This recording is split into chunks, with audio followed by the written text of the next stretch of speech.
What's up guys, Uwe here. So we went to the Clark International Speedway not just to watch the Vios Cup Leg 2 and to see the new Tamarao running around the racetrack, but also to see the new Hilux GR Sport. So join us on this video as we take a look on the interior and exterior of the new Hilux GR Sport.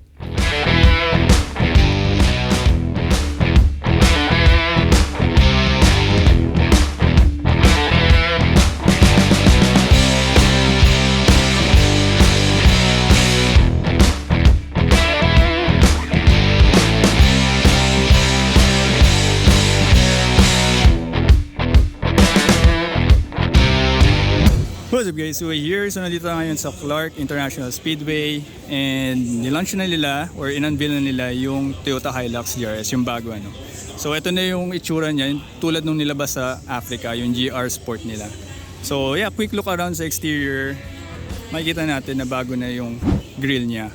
And it's wider flare. And yung headlight parang same pa rin sa GRS. So makikita mo black yun dito. May ganun siya. And yun, wala pa rin siya. Hindi siya tulad nung sa Ranger Raptor na may tawag doon, recovery points siya. It's still the same tie down points ano. But other changes includes yung mags. So downsize na siya to 17 inches. Yan, mas maliit na siya. And then bago rin yung design. Also yung suspension parang upgraded din. Mas beef yung coil springs. And kulay pula siya tulad ng display sa labas. And yeah, pretty much yun yung nakikita nating changes dito sa wheel and tire. Tapos yun, naka-all-terrain din pala siya. So meron na ding two-tone na color yung bagong GRS. So kung mapapansin nyo, itim yung bubong tapos puti yung body. So yan yung two-tone nila. Hindi siya yung two-tone na gilid or something. So GRS still comes in three colors: Black Attitude, tapos Emotional Red, and itong white ano. Alright, so continuing kanina, umalis na kasi yung white for a test drive. So noticeable change dito sa likod is ito. Yung GRS wala na siyang sports bar tulad nung sa Conquest or yung hanggang dito na gloss black. So ito na siya ngayon, mukha na siyang spoiler ano. Yan, ganyan yung tsura niya. So still has a shark spin antenna.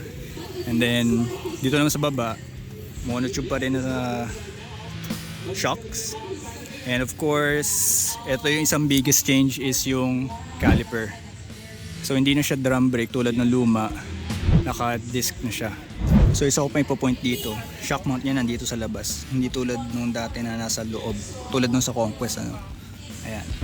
And sobrang mas malaki na yung diameter ng monotube shock.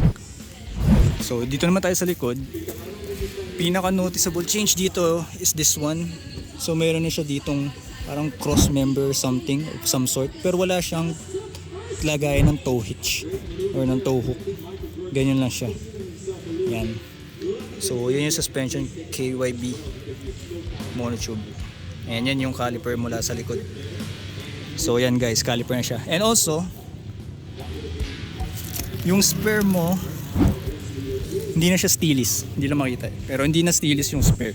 Same na rin dito sa nakakabit. Alright, so quick look na rin sa bed. Wala naman changes. May bed liner ka pa rin. Yung mga sabitan mo. And tailgate.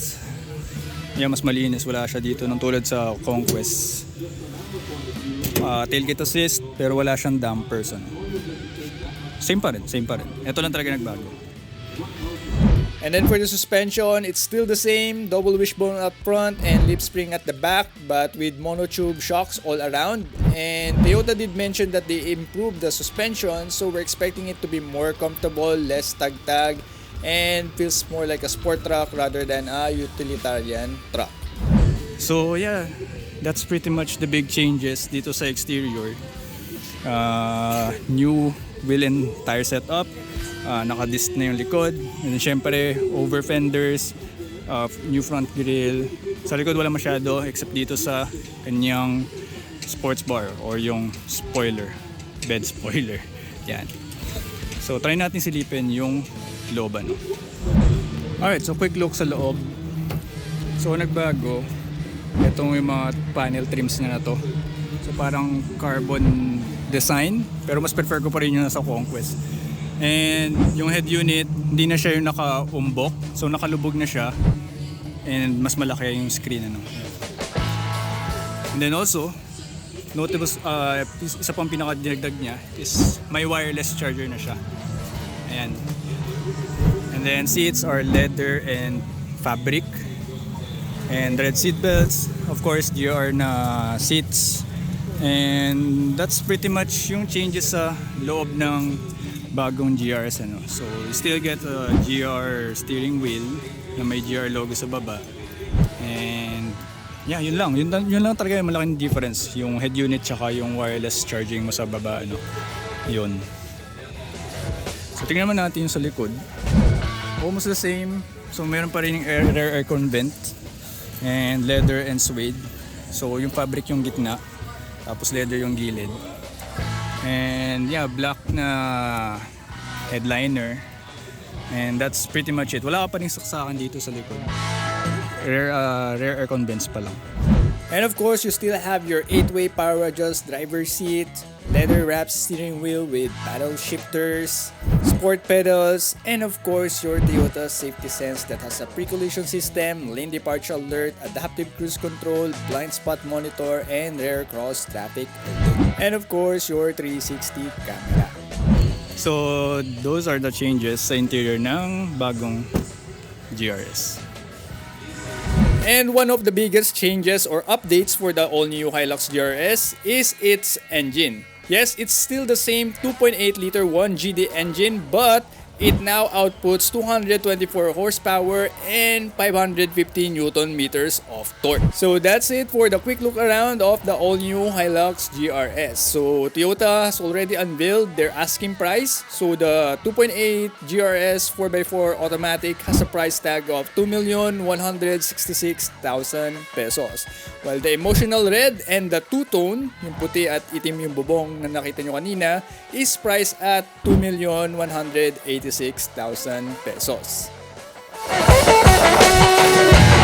So yeah, that's it with the new Hilux GRS. And nakuha na natin yung global GRS update. Ano? Kasi yung old model, yung kamukha lang ng Conquest na may iba lang ng kulay and monotube shocks, ay yung ASEAN model. And finally, the GRS now has a lot of changes compared with the Conquest variant. Ano?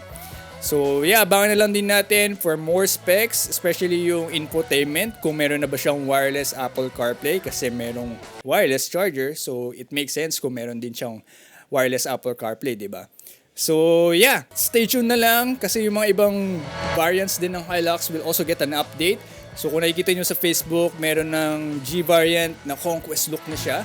And I'm looking forward kung ano kaya yung update sa Conquest variant. Ano. And let me know your thoughts on the new Hilux GRS. So i-comment down below nyo lang. Ano. So yeah, that's it guys. Hopefully nakatulong tong video na to and gave you an information about the new Hilux GRS. So don't forget to like and share this. And kung hindi ka pa nagsasubscribe, mag-subscribe ka na for more updates. Ano. So guys, thanks for watching and see you on the next vid. Bye!